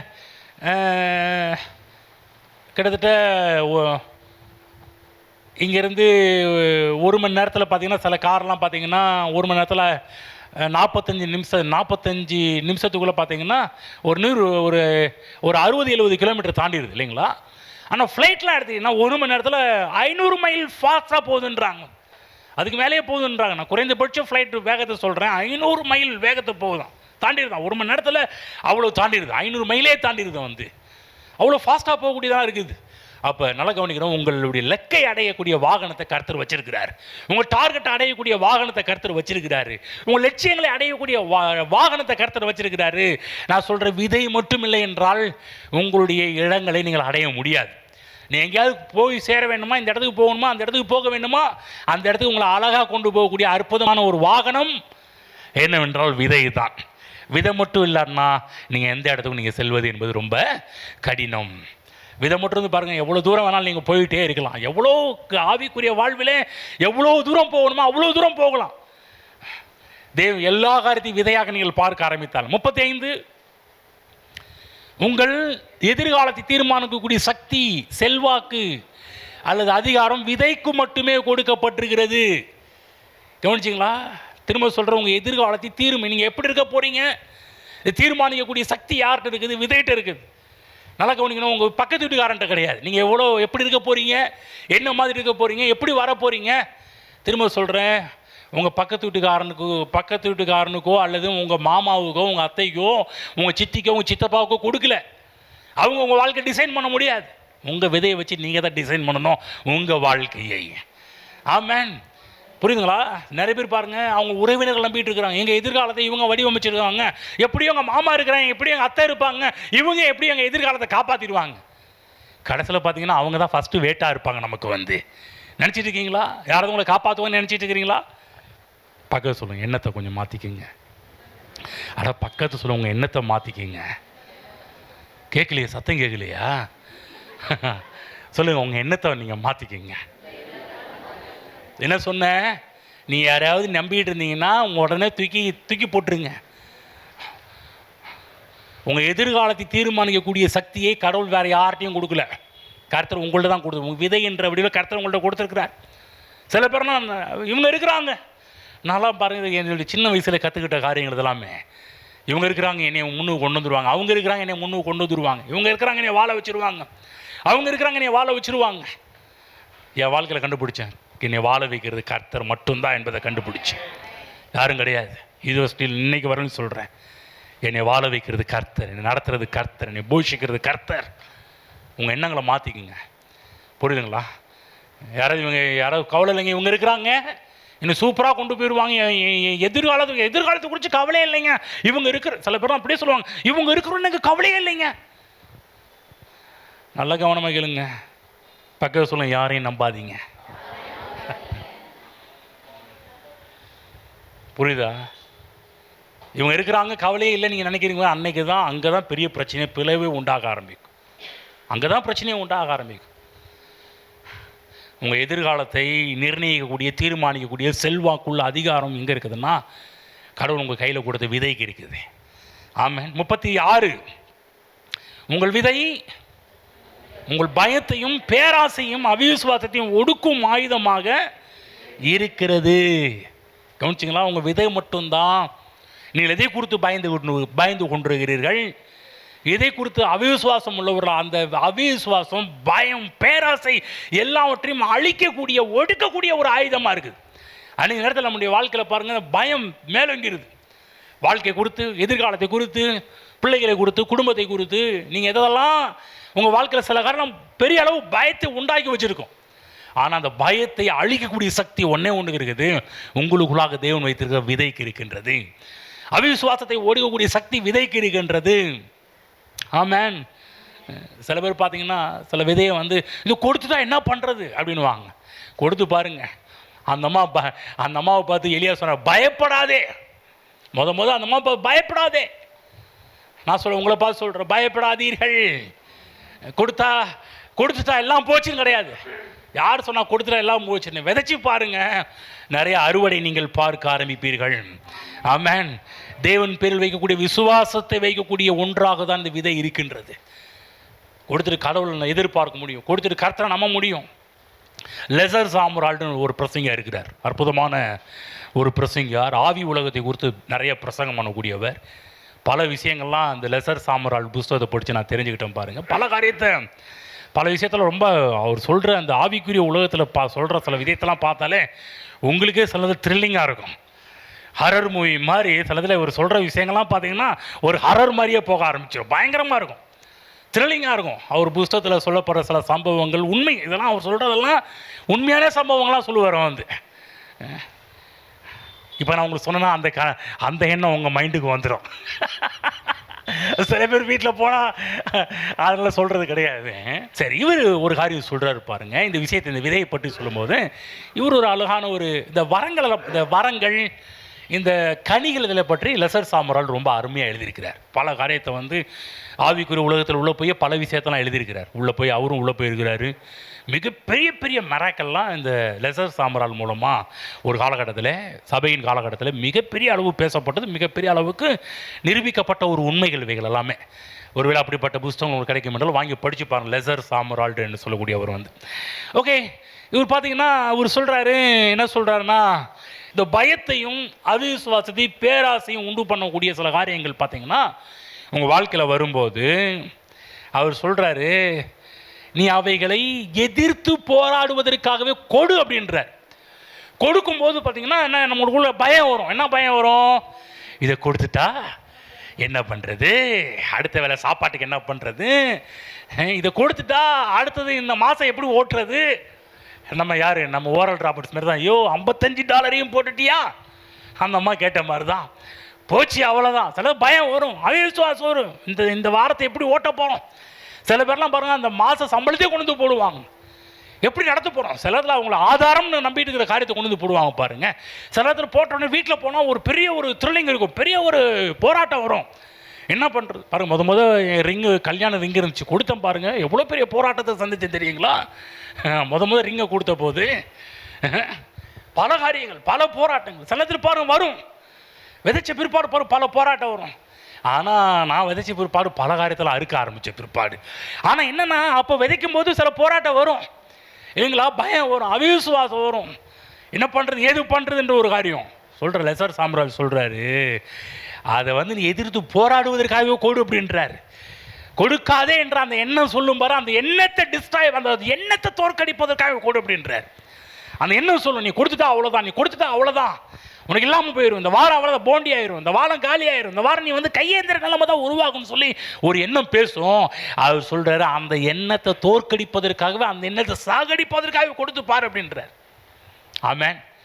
கொடுக்கும்போது நடக்கிற ஒரு காரியம், உங்கள் பயத்தையும் பேராசையும் அவிசுவாசத்தையும் ஒடுக்குகின்ற அழிக்கின்ற ஆயுதமாகவே உங்கள் விதை மிகப்பெரிய ஒரு வீரிய வளர்ச்சியை உங்களுக்கு உண்டாக்க ஆரம்பிக்கும். ஆமென். புரியுதுங்களா. கொடுத்தா என்ன ஆகுமோ என்று சொல்லக்கூடிய அந்த எண்ணங்களை அழித்து போடுவதற்காகவே கொடு என்று அழகாக எழுதி வச்சிருக்கிறார். நம்ம வாழ்க்கை, என்னுடைய வாழ்க்கையில் கூட நடந்திருக்கு சில விஷயம்லாம். சில காரியம்லாம் பாருங்கள், கொடுத்துட்டா என்ன பண்ணுறது. ஊழியத்தை ஆரம்பித்த காலகட்டத்தெல்லாம் பார்த்தீங்கன்னா பல இக்கட்டான சில சூழ்நிலை வரும். இது கொடுத்துட்டா என்ன பண்ணுறது, இது கொடுத்துட்டா என்ன பண்ணுறது, அப்படிப்பட்ட சுச்சுவேஷனில் கொடுத்துருக்குறோம். ஆனால் இந்த விதவை தாய் அறுத்தது போலவே பல அறுவடையெல்லாம் நான் என்னுடைய வாழ்க்கையில் பார்த்துருக்குறேன். ஆமென். புரியுதுங்களா. 37, உங்கள் விதை உங்கள் எதிர்காலத்தை உங்கள் பாதப்படியில் கொண்டு வந்து போடுகின்றது. உங்கள் விதை தான். நீங்கள் என்னென்னலாம் டார்கெட், உங்கள் எதிர்காலம், ஃபியூச்சர் என்னென்னலாம் வச்சுருக்கீங்களோ அது எல்லாவற்றையுமே நீங்கள் தேடி நாடி அலைந்து ஓட வேண்டிய அவசியம் கிடையாது. இது எப்படின்னா, ஒரு நாய் வளர்த்திங்கன்னா அந்த நாய்க்குட்டி பார்த்தீங்கன்னா எஜமான் காலையே சுற்றி சுற்றி வந்துகிட்டு இருக்கும். இப்படி போனால் அங்கே சுற்றும், இங்கே போனால் இப்படி சுற்றும். அது மட்டும் இல்லை, உங்களை அப்படி சொடகு போட்டாலே டக்குன்னு பாயக்கூடிய அளவுக்கு சில நாய்கள்லாம் ட்ரைனிங் பண்ணி வச்சுருப்பாங்க. எஜமானுடைய வார்த்தையை கேட்டு அப்படி அட்டாக் பண்ணக்கூடிய சில டாக்லாம் சில பேர் வளர்ப்பாங்க பாருங்கள். பார்த்துருக்கீங்களா. நேரில் பார்க்கலன்னா கூட பரவாயில்ல, இந்த யூடியூப் அது இதுன்னு இருக்கு, அதுலையாவது பார்த்துருக்கீங்களா, பார்த்துருக்கீங்களா. இந்த விதையும் அப்படி தான். விதைச்சி பாருங்க. நான் சொல்கிறேன், உங்கள் எதிர்காலத்தை உங்கள் காலில் உங்கள் பாதப்படியில் கொண்டு வந்து அது போட ஆரம்பிச்சிடும். நீங்கள் எதுவும் பண்ண வேண்டிய அவசியம் கிடையாது, நீங்கள் அலைய வேண்டிய அவசியம் கிடையாது, ஓட வேண்டிய அவசியம். இந்த மாதிரி தான் பண்ணினாங்களா? இல்லை. மாவுக்கு மாவு வரணும்னா என்ன பண்ணணும், பெரிய வயலில் போய் விதைக்கணும், கோதுமை அறுவடை பண்ணணும், கோதுமை அறுவடை பண்ணி அறுக்கணும், அதை கொண்டு போய் மிஷினில் போட்டு அரைக்கணும். எவ்வளோ ப்ராசஸ் இருக்குது பாருங்கள். ஆனால் அவ்வளோ ப்ராசஸை ஷார்ட் பண்ணி எண்ணெயும் குறையில மாவும் குறையில, அது பாட்டுக்கு பெருகிக்கிட்டே இருக்குது. எப்படி அவங்களுடைய பஞ்ச காலகட்டத்தில் அவங்களுடைய ஆசீர்வாதத்தையே காலில் அவங்க வீட்டுக்கே கொண்டு வந்து போடுற அளவுக்கு தேவன் பண்ண ஆரம்பித்தார். நீ நாடி ஓட தேட வேண்டிய அவசியம் கிடையாது பாருங்க. அது எல்லாமே உங்களை தேடி வர ஆரம்பிக்கும். நான் சொல்கிறேன், நீங்கள் செய்வதையெல்லாம் செய்யக்கூடிய வலிமை உங்களுடைய விதைக்கு இருக்கின்றது. எல்லா வல்லமே கடவுள் கொடுத்துருக்கிறார். அதுதான் பாருங்கள், நீங்கள் பயப்படாதீங்க. விதைச்சிட்டா என்ன ஆகுமோன்னு பயப்படாதீங்க. உங்கள் காலில் கொண்டு வந்து போடக்கூடிய ஒரு காரியமாக அதெல்லாம் மாற ஆரம்பிக்கும். 38 உங்கள் பொருளாதார விதையாகிய பணத்தை விதைக்கும் போது மிகப்பெரிய பொருளாதார விளைச்சல் உங்களுக்கு உண்டாக ஆரம்பிக்கிறது. கவனமாக கேளுங்க, இது கொஞ்சம் முக்கியமான ஒரு காரியம். இவ்வளோ நேரம் விதை என்று சொன்னாலே அதில் பணமும் அடங்கியிருக்குது, கொடுக்கறது அடங்கியிருக்கிறது. விதை என்று சொன்னாலே அதில் பல விஷயங்கள் அடங்கியிருக்குது. நான் எல்லாவற்றையும் சேர்ந்து தான் சொல்லிட்டு இருக்கிறேன். புரியுதுங்களா. இது இப்போ நாட் ஓன்லி மணி, எல்லாவற்றையும் தான் பேசி கொண்டு இருக்கிறோம் பாருங்கள். அதில் ஒன்று விசேஷமாக என்னென்னா, இந்த பணத்தை விதைக்கும் போது மிகப்பெரிய பொருளாதார விளைச்சல், பொருளாதார காரியத்தில் மிகப்பெரிய விளைச்சல் உண்டாக வேண்டும் என்றால் பணத்தை விதைக்கும் போது மிகப்பெரிய விளைச்சல் உண்டாக ஆரம்பிக்கிறது. ஆமென். பைபிளில் போடப்பட்டிருக்க ஒரு விஷயம் சொல்கிறேன். பைபிள் என்ன போடப்பட, பூமி உள்ளளவும் விதைப்பும் அரிப்பும் ஒளிந்து போவது இல்லை. கவனமாக கேளுங்க. இது ஏற்கனவே படிச்சிருக்கிறோம், ஆனால் கொஞ்சம் இதில் கவனம் செலுத்துவோம். படிப்போம். ஆதியாகமம் 8ஆம் அதிகாரம் 22ஆம் வசனம். பூமி உள்ள நாளளவும், ஏற்கனவே படிச்சிருக்கிறோம், ஆனால் முக்கியமான ஒரு காரியத்தை இன்றைக்கி நோட் பண்ண விரும்புகிறோம் உங்கள் மத்தியில். இதுவரை சொல்லாத ஒரு காரியம். பூமி உள்ள நாளளவும் என்ன சொல்கிறார்? இந்த விதைப்பு அறுப்பும், விதைப்பும் அறுப்பும், பூமி உள்ள நாளும் விதைப்பும் அறுப்பும் ஒளிவதில்லை. எல்லாத்தையும் சொல்லும்போது இது நான் இதை பர்டிகுலராக பேசுகிறேன். விதைப்பும் அறுப்பும் என்ற பிரமாணம் ஒளிவது இல்லை. எல்லாரும் சொல்ல, விதைப்பு அறுப்பு என்ற பிரமாணம் ஒளிவது இல்லை. நல்லா மனசில் பதிய வச்சுக்கணும். கர்த்தர் சொல்லியிருக்கிறார், நோவாட்டை பார்த்து சொன்னார் வந்து, ஏன் இப்படிப்பட்ட சுச்சுவேஷன் கவனிங்க. பின்னணி என்ன? பின்னணி என்னன்போது, பூமியே ஜலத்தினால் ஃபுல்லாக நிக்கிரகம் பண்ணிட்டார், எல்லாம் அழிஞ்சு போச்சு. வந்து இப்போ அழிஞ்சு போய் பார்த்தீங்கன்னா பூமியை பார்த்தீங்கன்னா ஒரு என்னென்னா எல்லாம் பிணங்களாக மிதந்துட்டு இருக்குது. வெளியே வந்தார்னா வெளியே எல்லாமே பிணங்கள் மேலே தான் காலடி எடுத்து வச்சு வரக்கூடிய ஒரு நிலைமை. கொஞ்சம் யோசிச்சு பாருங்கள். இதெல்லாம் பார்த்தா நோவாவுக்கு எப்படிப்பட்ட ஒரு பயம் சூழ்ந்திருக்கும், அச்சம் சூழ்ந்திருக்கும். வெள்ளம்லாம் முடிஞ்சு போன பிற்பாடு தான், இப்போ வெட்டாந்தரை காணப்பட்ட போது தான் இவங்க கீழே இறங்கி வராங்க. அன்றைக்கே கர்த்தர் பார்த்தீங்கன்னா, அதுக்கு முன்னாடி நீயாப்பா பயப்படுற, கர்த்தர் முன்கூட்டியே இந்த விதைகளெல்லாம் காப்பாற்ற ஆரம்பிச்சிட்டார். விதையெல்லாம் காப்பாற்ற ஆரம்பிச்சிட்டார். விதையெல்லாம் பாருங்கள், என்ன விதை, ஜோடி ஜோடியாக உள்ளே கொண்டு போய் சேர்க்க சொன்னார். எதுக்காக ஜோடி ஜோடியாக சேர்த்தாரு? எல்லாம் அழிந்து போனாலும் இந்த விதை அழியாதுப்பா. இந்த விதை என்ன பண்ணுச்சு பிறக்கா, இன்றைக்கி உலகத்தில் இருக்கிற எல்லா அனிமல்ஸுக்கும் முக்கியமான இவ்வளோ வளர்ந்து பெருகி இருக்கிறது காரணமே அன்றைக்கி நோவா பேழையில் அடைச்சி வச்ச விதைகள் தான். அது எல்லாமே வந்து ஆமென். அது மட்டும் இல்லை, அது போய் கக்கா பண்ற இடத்துல எல்லாமே இன்னும் நிறையா வந்திருக்கும். வந்து எப்படிலாம் கருத்து ப்ராசஸ் பண்ணி எங்கெங்கெல்லாம் அனுப்பி, நீ இந்த ஊரில் போய் அது பண்ணி, நீ இந்த ஊரில் போய் பண்ணு, எல்லாம் ஒன்று ஒன்று ஒவ்வொரு இடத்துல போட ஆரம்பிச்சு பாருங்க. எல்லாமே காடாக மாறிடுச்சு. அன்றைக்கே பாருங்கள், மிகப்பெரிய விவசாயத்தை பறவைகளும் விலங்குகளும் பண்ணியிருக்குது. இன்றைக்கி தான் ஹெலிகாப்டர் ஏர்பிளேன் அங்கங்கே சமீபத்தில் பாருங்கள், என்னது சமீபத்தில் ஒரு காடு அழிஞ்சிச்சு, அமேசான் காடு அழிஞ்சிச்சு இல்லையா? அங்கே உள்ள ஆராய்ச்சி என்ன பண்ணுறான், அங்கே நிறைய பேர் வந்து வில்லு விட்டு ஃப்ளைட்டில் இறக்கி விதைகள்லாம் அப்படி பந்து விட்டு எல்லாத்தையும் போட ஆரம்பிச்சிட்டு இருக்கிறாங்கன்னு சொல்லிட்டு, எப்படி காடுகள் வளர வேண்டும் என்ற நோக்கத்தோடு பண்ணிட்டு இருக்கிறாங்கன்னு சொல்லிட்டு நான் சொல்கிறேன். இந்த ப்ராசஸை கர்த்தர் நோவாவின் காலகட்டத்தில் உருவாக்கிட்டார். குண்டு குண்டாக போட வேண்டிய அவசியம் கிடையாதுப்பா. இவர் நம்ம நோவா பேலையில் வளர்த்த மிருகங்களே அது அழகாக கண்ட இடத்துல போய் போட ஆரம்பிச்சு, அது நீ பெரிய லெவலில் வளர்ந்து கிடக்குது பாருங்கள். கர்த்தர் சொல்ல, பயப்படாதே நோவா, நான் விதையை வச்சு தான் உனக்குள்ள பேழைக்குள்ளே அனுப்பியிருக்கிறேன். இது வளரும், பழுகி பெருகும், பூமி இப்போ நிரப்பும் என்றெல்லாம் கர்த்தர் சொல்லியிருக்கிறார். என்ன சொல்கிறாருன்னா, நோவாட்டு சொல்கிறாரு, நோவா பூமியே அழிஞ்சு போயிடுச்சு நீ நினச்சிக்கிட்டு இருக்கிறியா? பூமி எல்லாம் காலியாச்சு நீ நினச்சிட்டு இருக்கிறியா? பூமி எல்லாம் ஒன்றும் இல்லாமல் போச்சு நினச்சிட்டு இருக்கிறியா? அவர் சொல், பூமி உள்ளளவும் நீ பார்க்குற எல்லாம் அழிஞ்சு போச்சுன்னு. நான் சொல்கிறேன், விதைப்பும் அறுப்பும் ஒளிவதில்லை. அவர் தாட்டில் இருந்தாலும் என்னன்னா, அவ்வளோதான், இனிமேல் ஒன்றும் வளராது, இனிமேல் ஒன்றும் நடக்காது, இனிமேல் ஒன்றும் ஆகாது, அவ்வளோதானா சொல்கிறாரு. பூமி உள்ளளவும் ஏதேன் தோட்டத்தில் உண்டாக்குன ப்ராசஸ் முடிவடையில். ஏதேன் தோட்டத்தில் எப்படி நான் ஆதாம்னை பார்த்து சொன்ன விதைப்பு அறுப்பு என்ற ஒரு காரியத்தை கொண்டு வந்தனோ, எல்லாவற்றையும் சகலவற்றையும் தங்கள் விதையை உடைய காரியத்தை உண்டாக்குனாரோ அவ்வளவுவற்றையும் தேவன் சொல்றார், விதைப்பு அறுப்பு என்ற பிரமாணம் ஒளிவது இல்லை. என்ன சொல்கிறார் இன்றைக்கி நம்மளை பார்த்து சொல்கிறாருன்னா, கர்த்தர் இன்னைக்கு ஒரு நீ எல்லாவற்றையும் இழந்து போயிருக்கலாம்.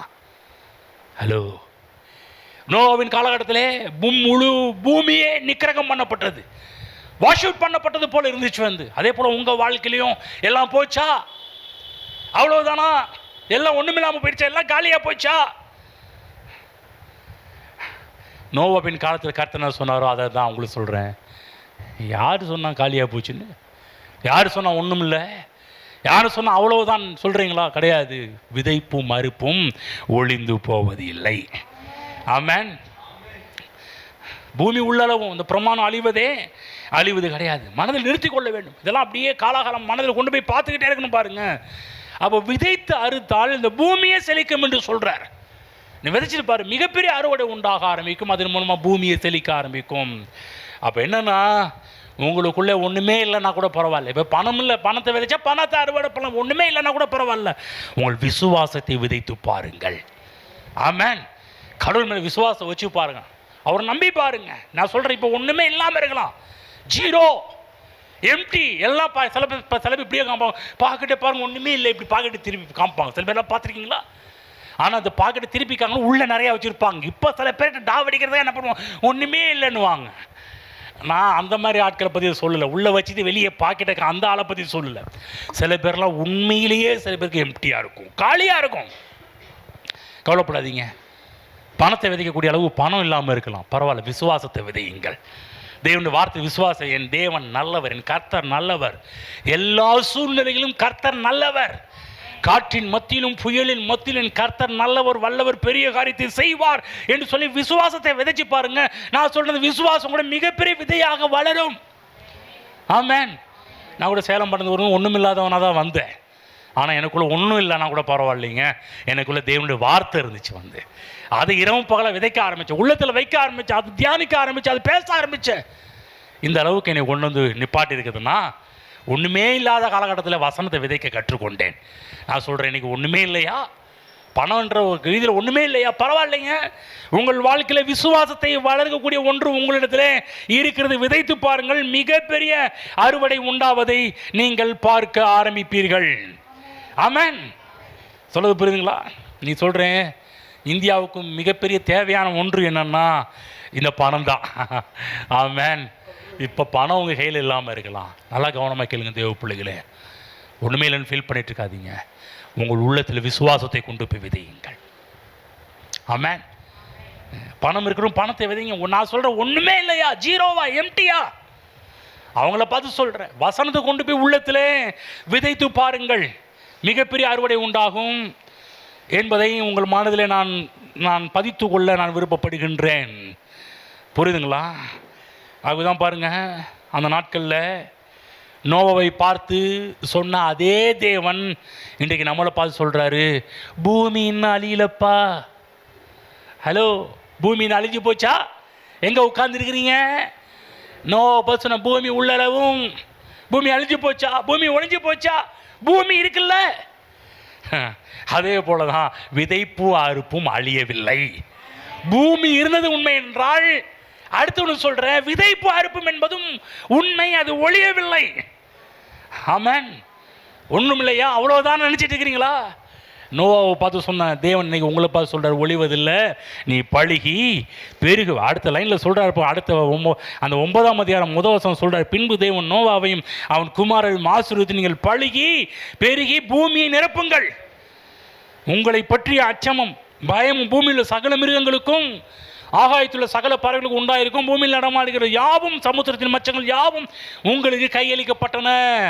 7 நீங்கள் பழுகி பெருகி பூமியிலே திரளாய் வர்த்தித்து விருத்தியாக்குங்கள் என்றார். என்ன சொல்றான்னா, நீ ஆரம்பிச்சு பாரு, ஒன்றுமில்லாத நிலைமையில நீ ஆரம்பிச்சு பாரு, அப்போ நடக்குதா நடக்காதா என்பதை நீ பார்ப்ப அப்படின்னு சொல்லிட்டு. ஆமென். இதை விளங்குறதுக்கு ஒரு வெளிப்பாடு தேவை நமக்கு. ஒன்றுமில்லாத நேரத்தில் விதைச்சி பாருங்க, மிகப்பெரிய அறுவடை நீங்கள் பார்க்க ஆரம்பிப்பீர்கள். அறுவடை நிச்சயம் உண்டு. சில பேர்லாம் பாருங்க, இது இந்த இடத்துக்கு வந்துட்டு போனால் எதுவும் நடக்கும்னு நீங்கள் நினச்சிட்டு இருக்கீங்க. நான் சொல்கிறேன், இந்த இடத்துல ஒன்றும் இல்லை. புரியுதுங்களா? இல்லைங்க, அந்த சர்ச்சில் போய் கால் எடுத்து வச்சா எதுவும். நான் சொல்கிறேன், சர்ச்சிலையும் ஒன்றும் கிடையாது, பில்டிங்லேயும் ஒன்றும் இல்லை. இது ஏதோ பார்த்தீங்கன்னா சில பேர், இல்லை அந்த இடத்துல கால் வச்சா இன்னமும் வைப்ரேஷன் ஆகுதாமே. ஒன்றும் கிடையாது. இங்கே பேசப்படுற கர்த்தருடைய வார்த்தைக்கு தான் பவர் அதிகமாக இருக்குது. ஆமென். வல்லமை இதில் வார்த்தையில் இருக்குது, இந்த விதையில் இருக்குது. நான் சொல்கிறேன், இந்த விதையில் தான் வல்லமை இருக்கிறது. இந்த வார்த்தை என்ற விதையை உங்கள் உள்ளத்தில் கொண்டு போய் விதைத்து பாருங்கள். நான் சொல்கிறேன், உங்கள் வாழ்க்கையை மாறுவதை நீங்கள் பார்க்க ஆரம்பிப்பீர்கள். 39 நீங்கள் விதைக்கிற விதையிலே உங்கள் விசுவாசத்தை வைத்து விதையுங்கள். ஆமென். விதைக்கும் போது விசுவாசத்தோடு விதையுங்க. அப்படி சும்மா இங்கே பாருங்க விதைச்சிட்டு வெளியே போய் வேற மாதிரி பேசுவாங்க. என்னமோ அவர் சொன்னார்னு சொல்லியிருக்கிறேங்க, நடக்குமா நடக்காதான்னு அப்படி இல்லை. அவங்க போனதெல்லாம் சொல்லி கொடுத்தாங்க, நான் சொன்னேன், எனக்கு அப்படியே அதெல்லாம் நடக்கும் என்பதை அப்படியே விசுவாசியுங்கள். விதைக்கின்ற விதையிலே உங்கள் விசுவாசத்தை வைத்து வையுங்கள், கலந்து விடுங்கள். நான் சொல்ல, விதை சின்னதாக இருக்கலாம், அல்லது விதை பெருசாக இருக்கலாம். ஆனால் எந்த விதையாக இருந்தாலும் நீங்கள் விதைக்கிற விதையில் விசுவாசத்தோடு விதைக்க ஆரம்பிங்கள். ஒரு பையன் 5 அப்பத்தி 2 மணி கொண்டு வந்து கொடுத்தான் பாருங்க, அவனுக்குள்ள ஒரு பெரிய விசுவாசம். யோசிச்சு பாருங்க, அங்கேயும் கர்த்தரை வந்து பிடுங்கி சாப்பிட்றதுக்கு இதை கொண்டு போனாங்களா? என்னடா இந்த இயேசு சரியான சின்ன பிள்ளைகளை பிடிங்கி, சில பேர்லாம் சில ஆசாமிங்க இருக்கிறாங்க, சின்ன பிள்ளைகளை பிடிங்கி சாப்பிட்ற ஆசாமிங்களாம் இருப்பாங்க, பார்த்துருக்கீங்களா? ஸ்கூலில் அந்த ஆயம்மாலாம் இருப்பாங்க பாருங்கள், பிள்ளைங்களாம் அழகழகாக சாப்பாடு கொண்டு போவாங்க. சாப்பிட்டியா? சாப்பிட்டேன். ஆனால் பாதி சாப்பாடு யார்கிட்ட போயிருக்குன்னா எல்லா ஆயம்மாக்களும் கிடையாதுங்க, ஒரு சில ஆயம்மாங்களுக்கு உள்ள போயிருக்கும். சில பேர் இருக்கிறாங்க, கர்த்தர் வந்து இந்த பிடிங்கி சாப்பிட்றதுக்கு 5 அப்பத்தி 2 மணி ஒருத்தன் கொண்டு போய் கொடுத்தானா, சரி பரவாயில்ல, பாஸ்ட் ஜீசஸ் கொஞ்சம் டயர்டாக இருப்பார், 5 அப்பத்தி 2 மணி நீ வச்சு என்ன பண்ண போகிற, அவர்கிட்ட கொடுத்தா அவர் சாப்பிட்டு கொஞ்சம் தெம்பா பிரசங்கம் பண்ணுவார் நினச்சி கொடுக்கறதுக்காக கொண்டு வரல. அவனுக்குள்ள பெரிய ஒரு எதிர்பார்ப்பு, விதை, விசுவாச விதை இருந்துச்சு. விதைச்சாம் பாருங்க, அங்கே கிட்டத்தட்ட 5000 பேர்னு கணக்கு போட்டிருக்கு புருஷர்கள். ஆனால் சரித்திரம் என்ன சொல்லுதுன்னா, கிட்டத்தட்ட 20000 பேர், 20000த்துக்கும் மேற்பட்ட நபர்கள் சாப்பிட்டதாக சரித்திரம் சொல்லுது. ஆமென். கவனிச்சிங்களா? சின்ன விதையை அலட்சியம் செய்யாமல் விசுவாசத்தோடு கொடுத்து பாருங்க. உங்கள்கிட்ட இருக்கிறது கொஞ்சமாக இருக்கலாம், விசுவாசத்தோடு விதைச்சு பாருங்க. நான் சொல்ல, நீங்கள் விதைக்கின்ற டைத்தாக இருக்கட்டும், ஆஃபரிங் ஆகட்டும், எதுவாக இருக்கட்டும், விசுவாசத்தோடு விதைச்சு பாருங்க. நான் சொல்ல, இது இல்லை, இதெல்லாம் இல்லாமலே இருக்கலாங்க. உங்கள் உள்ளத்தில் வசனத்தை விசுவாசத்தோடு விதைச்சு பாருங்க. எந்த ஒரு விதையாக இருந்தாலும் விசுவாசத்தோடு விதைத்து பாருங்கள். ஆமென். சிலர் சொல்லுவாங்க, கர்த்தர் எனக்கு 100 கோடி கொடுத்தா 10 கோடி கொடுத்துட்றான் பாஸ்டர். இந்த அதெல்லாம் நிப்பாட்டணும். நிறைய இப்படியே ரீல் விட்டு நிறைய பேர் லைஃபே ரீலாக போயிட்டு இருக்குது. சில பேர் கர்த்தனை கொடுக்கட்டுங்க, அப்புறம் கொடுக்குறேங்க. இல்லை, அது விசுவாசம் கிடையாது. எனக்கு இந்த நம்ம இந்த சாத்ராக் மேஷாக் ஆபேத்நேகோ போல் அவர் எங்களை விடுவிச்சாலும் விடுவிக்காம போனாலும், இங்கே பாரு, நீ வச்சு சிலையை எங்களால் கும்பிட முடியாது. நான் சொல்கிறேன் பாருங்க, அவர் கொடுப்பாருங்க. கொடுக்காம போனாலும் நான் விதைச்சே தீருவேன். அதான் விசுவாசம். கொடுக்காம அப்போ காப்பாற்றாமல் போனாரா? உள்ள வாழ்க்கையிலே பார்க்காத ஒரு அதிசயத்தை பார்த்தா 4வது நபராக உள்ள உலாவிட்டு இருக்கிறார் ஒருத்தர். ஆமென். நீ விதைச்சி விசுவாசோட இறங்கி பாருங்க, விசுவாச செயலை செஞ்சு பாருங்க. நான் சொல்கிறேன், அங்கு வியக்கத்தக்க ஒரு அற்புதம் நடக்கதை நீங்கள் பார்க்க ஆரம்பிப்பீர்கள். அங்கே நடந்துச்சு. 5 அப்பத்தி 2 மீனை கொண்டு வந்து விசுவாசத்தோடு விதைக்கிறாங்க பாருங்க, மிகப்பெரிய அறுவடை. ஆகவேதான் கொஞ்சத்தின் மத்தியில் விசுவாசத்தோடு கொஞ்சத்தை விதையுங்க. இப்போ இருக்கு. ஆகவே தான் பாருங்கள், ஆண்டவர் பாருங்கள், அந்த 2 துட்டு போட்டால் பாருங்கள், விதவை, அந்த விதவையை பாராட்டினார். நீங்கள்லாம் அவங்க இருக்கிறத எடுத்து போட்டீங்க, ஆனால் இவ இருக்கிற எல்லாத்தையும் கொடுத்தாங்க. என்ன அர்த்தம்னா, அப்போ பெரிய பணக்காரங்களை ஏசு திட்டுறாரா?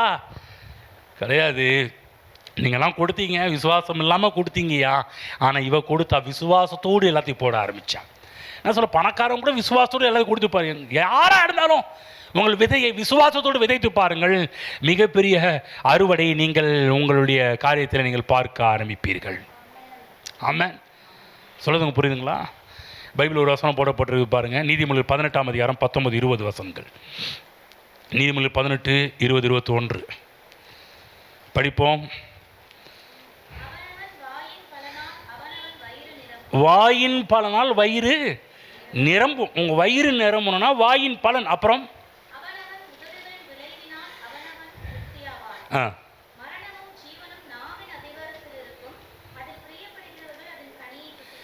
அதன் கனி பாருங்க. அவனவன் உதடுகளின் விளைவு. சொல்லுங்க, விளைவு. விளைவினால் அவனவன் திருப்தி ஆவான். என்ன சொல்ல, உதடு விளைச்சலை உண்டாக்குன்றார். விசுவாசத்தோடு விதைச்சிட்டு பேசுங்க. அடுத்தது எனக்கு இப்படி வரும், அப்படி ஆகுன்றதை உங்கள் வாயில் பேச ஆரம்பிங்க. ஜீவனை பேச ஆரம்பிங்க. உதட உச்சரிக்க ஆரம்பிங்க. மரணமும் ஜீவனும் நாவின் அதிகாரத்தில் இருக்கும், அதில் பிரியப்படுகிறவர்கள் அதன் கனியை புசிப்பார்கள். உங்களுடைய நாட்கள் இருக்கிற வார்த்தைகள் தான் பாருங்க, விசுவாசத்தை நீங்கள் எந்த வார்த்தையில் பேசுகிறீர்களோ அவர்கள் விசுவாசம் உள்ளவர்கள் என்பதை காண்பிக்கும். நீங்கள் பேசுகிற பேச்சு தான் நீங்கள் எவ்வளோ விசுவாசிக்கிறீர்கள் என்பதை காண்பிக்கக்கூடிய ஒரு இடமே நீங்கள் பேசுகிற வார்த்தைகள் தான். ஹலோ, திரும்ப சொல்கிறேன், நீங்கள் எவ்வளவு விசுவாசிக்கிறீர்கள் என்பதை வெளிப்படுத்துகின்ற ஒரு இடமே எழுதுறீங்களா? உங்கள் வாயின் வார்த்தைகள் தான். நீங்கள் பேசல. சில பேர் விசுவாசம் அவங்களுக்குள்ள எவ்வளோ இருக்குது கண்டுபிடிக்க முடியுமா? கண்டுபிடிக்க முடியும். அவங்க பேசுவாங்க பாரு, நான் இப்படி இருப்பேங்க, நான் இப்படி வருவாங்க, இப்படி ஆகுங்க, கர்த்தர் எனக்கு இப்படி செய்வாங்க.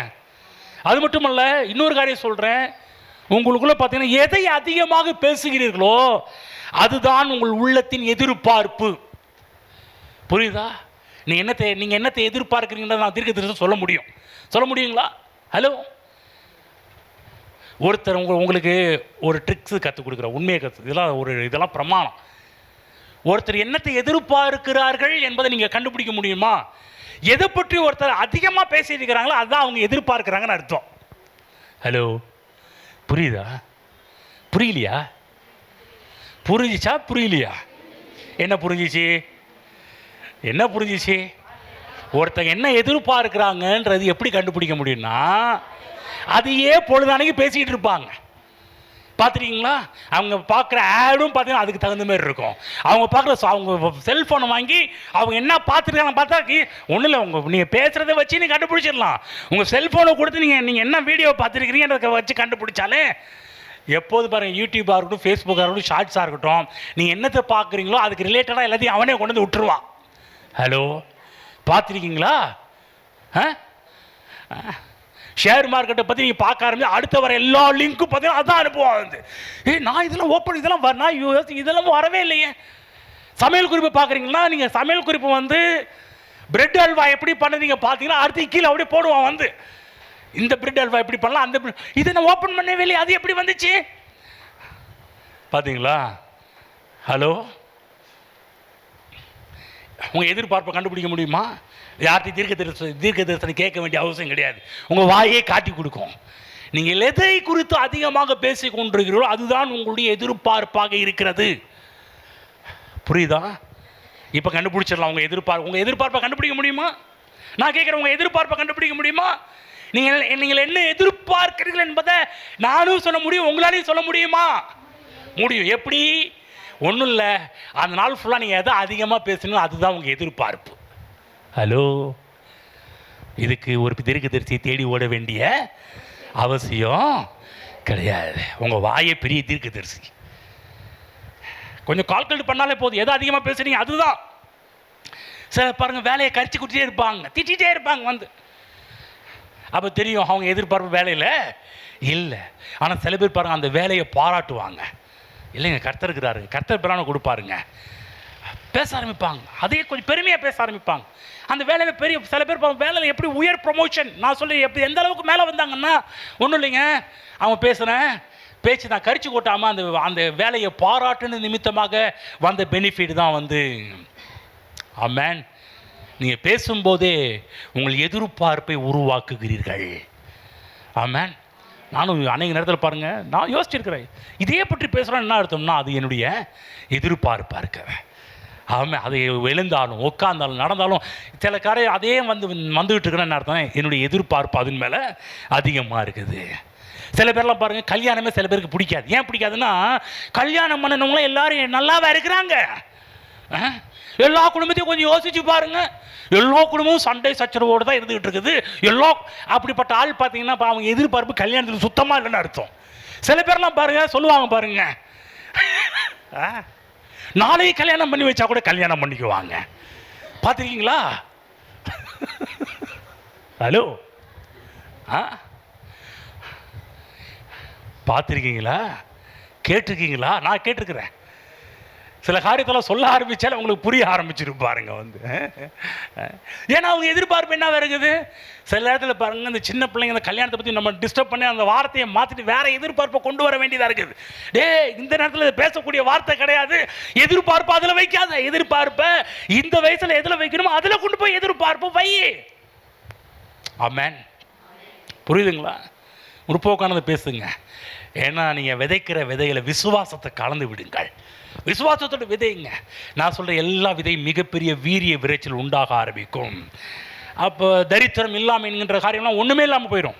கடைசியாக 40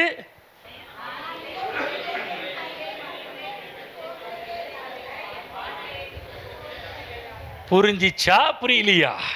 நீ விதைக்கிற விதை உங்கள் கையை விட்டு மட்டுமே போகிறதே தவிர உங்கள் வாழ்க்கை விட்டு போகிறதே கிடையாது. நினச்சிட்டிங்களா? விதை விதைச்சு அவ்வளோதான் அம்போ அப்படின்னு நினைக்கிறீங்க. யார் சொன்னால் கிடையாதுங்க. எந்த விதையாக இருந்தாலும் ஆமிக்கு குளிக்கு சரிந்துபடி உங்கள் மடியில் கொண்டு வந்து போடுவாங்க. சில காரியம்லாம் பாருங்கள், நம்மளே மறந்துருப்போம், அவங்க கொண்டு வந்து கொடுப்பாங்க பாருங்கள். இல்லைங்க, உங்களுக்கு மறந்துட்டீங்களா? ஞாபகமே இல்லைங்க. நீங்களே மறந்துட்டு சில விதைகளை விதைச்சிட்டு நம்மளே மறந்துருப்போம். அது வரும் பாருங்க, ஆமைக்கு குலுக்கி சரிந்து முடி உங்கள் மடியில் கொண்டு வந்து மக்கள் நீங்களே மறந்தாலும் அந்த விதை மறப்பது கிடையாது. பல மடங்கு பெருகி நல்ல எதிர்காலத்தை உங்கள் வாழ்க்கையில் வளமாக்கும். அப்போ விதைப்பதில் தான் உங்கள் எதிர்காலமே இருக்குது. விதைக்கவில்லை என்றால் எதிர்காலம் கிடையாது. ஆமென். விதைக்கிறீர்களா? விதைச்சிங்கன்னா நான் சொல்கிறேன் நல்ல எதிர்காலம் இருக்குது. நான் சொல்கிறேன் பணம் மட்டும் கிடையாதுங்க, பணத்தையும் விதைக்கணும், தசமபாகு காணிக்கை விதைக்கணும். அதே போல் இன்னும் பல காரியத்தையும் அன்பு, பாசம், பொறுமை, இரக்கங்கள், இன்னும் நிறைய காரியத்தை, இன்னும் நிறைய நல்ல விஷயங்கள்லாம் விதைங்க. விதைச்சி பாருங்கள். விதைத்தால் எந்தெந்த ஏரியாவில் நீங்கள் விதைக்கிறீங்களோ அந்த ஏரியாவிலலாம் நல்ல விளைச்சல் உண்டாக ஆரம்பிக்கும்.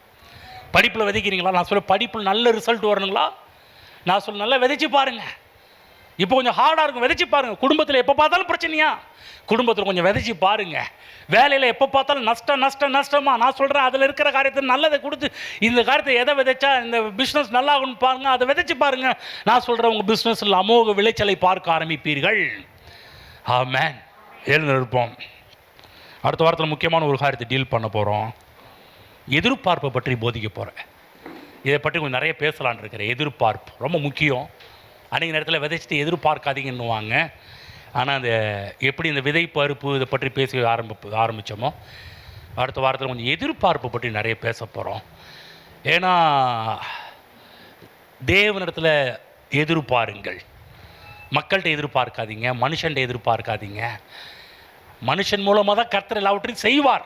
ஆனால் எந்த மனுஷனை நோக்கி பார்க்காதீங்க, கர்த்தரை பாருங்கள். அவர் வழிகளை உங்களுக்கு திறக்க ஆரம்பிப்பார். அதே போல் விசேஷமாக பணத்தை விதைக்கிறத பற்றி பேசுகிறோமே, ஏன் பணம் ஒரு பெரிய விதையாக பேசுகிறோம் என்பதற்கு அடுத்த வாரத்தில் முக்கியமான விஷயம் பற்றி பேச போகிறோம். பணத்தை ஏன் ஒரு பெரிய விதையாக தேவன் வைத்திருக்கிறார்?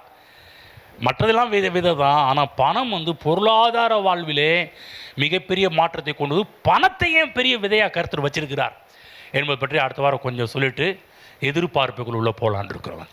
முக்கியமான விஷயம், பணம் ஏன் பெரிய, நான் சொல்கிறேங்க உங்கள் கையில் பணம் ஒரு பெரிய விதை. அது ஏன் பெரிய விதை? அந்த பெரிய விதையை கொண்டு வந்து விதைக்கும் போது என்ன நடக்கிறது, அது என்ன மாற்றம் உண்டாகிறது? நான் சொல்கிறேன், இதுவரை இந்த காணிக்கை போடுறப்ப அந்த எண்ணம் இதோட வந்திருக்காது. ஆனால் அடுத்த வாரத்துலேருந்து வரும் பாருங்கள். அந்த பணத்தை அந்த டைம் வரும்போது, இந்த நம்ம கொடுக்குற டைத் அண்ட் ஆஃபரிங்கை கொடுக்குற நேரம் என்று வரும்போது நான் சொல்கிறேன், அந்த பணத்தை கொடுக்கும்போது உங்களுடைய எண்ணம் எப்படிப்பட்டதாக மாறப்போகிறது என்பதை அடுத்த வாரத்தில் பார்க்க போகிறோம். ஆமென். எவ்வளோ பேர் ஆசையாக இருக்கிறீங்க அதெல்லாம் பார்க்கணுன்னு? ஆமென். அதெல்லாம் உள்ளத்தில் கொண்டு போய் ஒரு காலகட்டத்தில் விதைச்சம் பாருங்கள். இன்றைக்கி நான் அப்படி பார்க்குறேன்.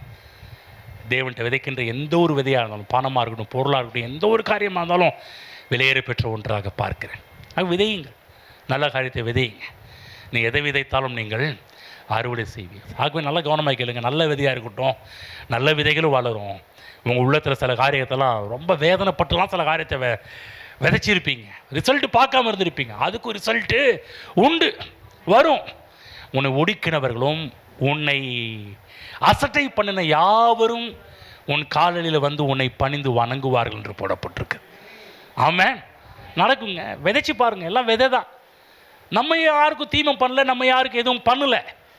ஆனால் நீங்கள் நல்லது பண்ணியிருக்கிறீங்க. இங்கே இருக்கிற எல்லோரும் அப்படி தான் பாருங்கள். எனக்கு தெரியும், இங்கே இருக்கிற எல்லாருமே யாருக்கும் எந்த தீமையும் செய்யாதவர்கள். எனக்கு தெரியும், யாருக்கு எந்த தீமையும் பண்ணல. ஆனால் உங்களுக்கு நிறைய பேர் தீமை செய்திருக்கிறார்கள், தீங்கு செய்திருக்கிறார்கள். நான் சொல்கிறேன், ஒரு நாள் அவங்களும் உங்கள்கிட்ட இந்த மாதிரி ஒரு சாரி கேட்பாங்க, மன்னிச்சுக்குங்க தெரியாமல் செஞ்சிட்டேன். கடவுள் தூங்க விட மாட்டாரே. கர்த்தர் உங்களுக்காக யுத்தம் பண்ணுற, கர்த்தர் உங்களுக்காக வழக்காடுகிறவர், கர்த்தர் உங்கள் சார்பாக நிற்கிறவர். ஒரு விதை வீணாக போகாது, எல்லா விதையும் வளரும். விதைச்சாதாங்க எதிர்காலம் உண்டு. விதைக்கலாம் எதிர்காலத்தை நீங்கள் பார்க்கவே முடியாது. நான் சொல்கிறேன், விதைக்காதவர்கள் யாராவது இருக்கிறீர்களா? இன்றைக்கி விதைக்க ஆரம்பிங்க. ஒன்று சொல்கிறேன், ஒன்று பணமாக இருக்கட்டும், நகையாக இருக்கட்டும், பொருளாக இருக்கட்டும், இடமா இருக்கட்டும், எதுவாக இருந்தாலும் விதைங்க. ஒரு விலை இப்போ ஒன்றுமே இல்லையா, அதை குறித்து கவலைப்படாதீங்க. தேவனுடைய வார்த்தையை கொண்டு போய் உள்ளத்தில் வைத்து விதைச்சிக்கிட்டே இருங்க. நல்ல ரிசல்ட்டை நீங்கள் பார்க்க ஆரம்பிப்பீர்கள். அப்போ சொல்கிறேன், நீங்கள் அப்பயும் நீங்கள் கொடுக்கும்போது உங்களால் நிறுத்த முடியாது. ஆமென்.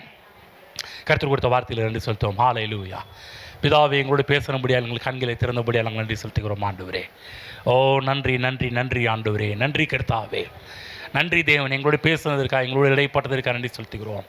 இந்த விதைப்பு அறுப்பு என்கின்ற பிரமாணத்தை கிட்டத்தட்ட ஒரு 40 காரியங்களை பார்க்க உதவி செய்தீரே, நன்றி செலுத்துகிறோம் ஆண்டவரே. ஹல்லேலூயா, ஹல்லேலூயா. இவைகளெல்லாம் விளர்ந்து நம்முடைய பிள்ளைகளுடைய வாழ்க்கையில் விதைக்கப்பட்டு வளர்ந்து நல்ல விளைச்சலை ஒவ்வொருடைய வாழ்விலும் கொண்டு வந்து கொடுக்கட்டும் கர்த்தாவே.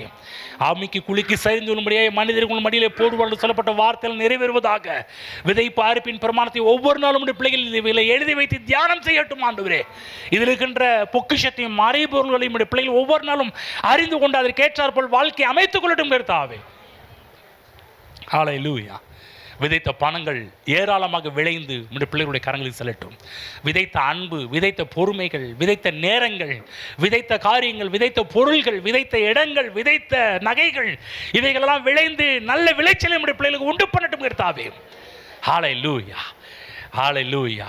உறவுகள் அதிகமாகட்டும் கர்த்தாவே. ஆண்டவரே ஸ்தோத்திரம் கர்த்தாவே, ஸ்தோத்திரம். நல்ல நண்பர்கள் கிடைப்பார்களாக, நல்ல உறவினர்கள் கிடைப்பாதாக.